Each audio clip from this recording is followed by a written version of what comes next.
नमस्कार दोस्तों, आप लोगों का स्वागत है हमारे यूट्यूब चैनल सरकारी योजना सरकारी नौकरी पर। तो फ्रेंड्स, आज की इस वीडियो पर हम लोग बात करेंगे प्रधानमंत्री सुरक्षा बीमा योजना के बारे में। तो फ्रेंड्स, इस वीडियो पर हम लोग बात करेंगे प्रधानमंत्री सुरक्षा बीमा की जो पॉलिसी होती है उसके लिए क्लेम कैसे कर सकते हैं, उसके लिए दावा कैसे कर सकते हैं। तो फ्रेंड्स, अगर किसी के साथ दुर्घटना हो जाती है और उसने पॉलिसी क्लेम की है तो फ्रेंड्स वह इस पॉलिसी के लिए क्लेम कैसे कर सकता है। तो फ्रेंड्स, क्लेम कैसे कर सकता है इसके बारे में मैंने पूरा डिटेल वीडियो बनाया है। सो फ्रेंड्स, इसके लिए मैं आई बटन पर उसका लिंक दिया हूँ। सो फ्रेंड्स, उस पर क्लिक करके आप उस डिटेल को पूरा देख सकते हो कि इसका प्रोसेस क्या है, कैसे कर सकते हैं, क्या क्या रिक्वायरमेंट रहती है, क्या क्या डॉक्यूमेंट्स की आवश्यकता पड़ती है। आज के इस वीडियो पर हम लोग बात करेंगे कि इस क्लेम फॉर्म को भर कैसे कर सकते हैं, मतलब खुद भर के कैसे बैंक में जमा कर सकते हैं। तो फ्रेंड्स, इसके लिए आपको क्लेम फॉर्म लाना होगा और उस फॉर्म को लाने के बाद उसको पूरा भरना होगा। तो फ्रेंड्स, क्लेम फॉर्म को भरने का पूरा प्रोसेस आपको मैं स्टेप बाय स्टेप या इस वीडियो पर बताऊंगा। सो फ्रेंड्स, वीडियो पर आगे बढ़ने से पहले प्लीज हमारे चैनल को सब्सक्राइब नहीं किया तो प्लीज सब्सक्राइब कर लीजिए और सब्सक्राइब की साइड में दिए बेल आइकन को एक बार प्रेस कर दीजिए। सो फ्रेंड्स, चलिए वीडियो शुरू करते हैं। तो फ्रेंड्स, प्रधानमंत्री सुरक्षा बीमा योजना का दावा फॉर्म इस प्रकार से रहता है। तो फ्रेंड्स, इस फॉर्म को अच्छी तरह से पूरा सबमिट करने के बाद फ्रेंड्स आपको जिस व्यक्ति की दुर्घटना हुई है, जिसने बीमा पॉलिसी ली है उसकी दुर्घटना हुई है, तो फ्रेंड्स दुर्घटना के 30 दिवस के अंदर ही इस फॉर्म को बैंक में जाके संबंधित आवश्यक डॉक्यूमेंट के साथ जमा करना रहता है।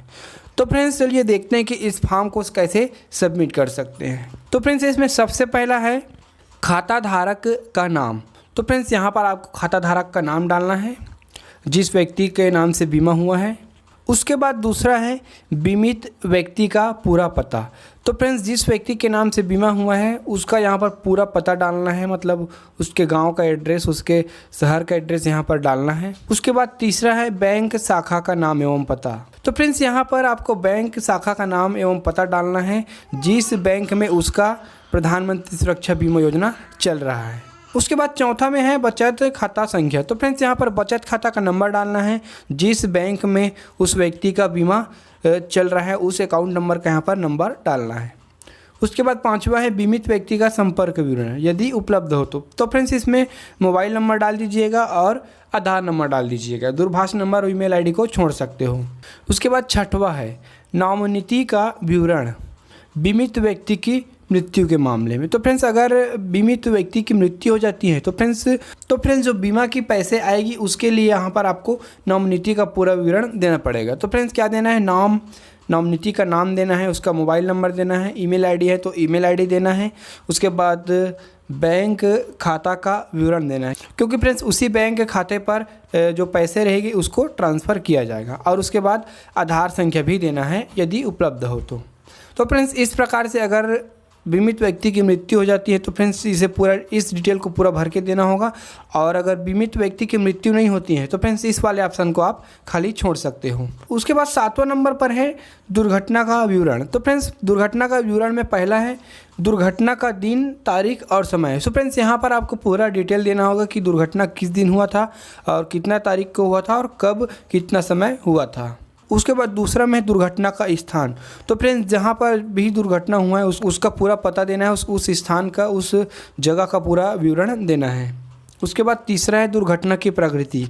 तो फ्रेंड्स, दुर्घटना की प्रकृति में आपको देना है कि जैसे कि दुर्घटना कैसे हुई है, मतलब वाहन से हुई है या तो फिर डूब के हुई है या फिर और अन्य या फिर कोई प्राकृतिक कारण से हुई जैसे बिजली गिरने से। इस प्रकार से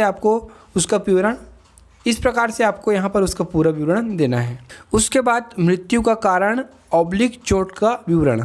तो फ्रेंड्स, यहाँ पर आपको मृत्यु का कारण देना है और चोट का विवरण देना है। तो फ्रेंड्स, इसका डिटेल आपको पोस्टमार्टम रिपोर्ट पर मिल जाएगी अगर उसकी मृत्यु हो जाती है, या तो फिर अगर नामित व्यक्ति जीवित है तो फ्रेंड्स आप उसी से पूछकर यहाँ पर विवरण को भर सकते हो।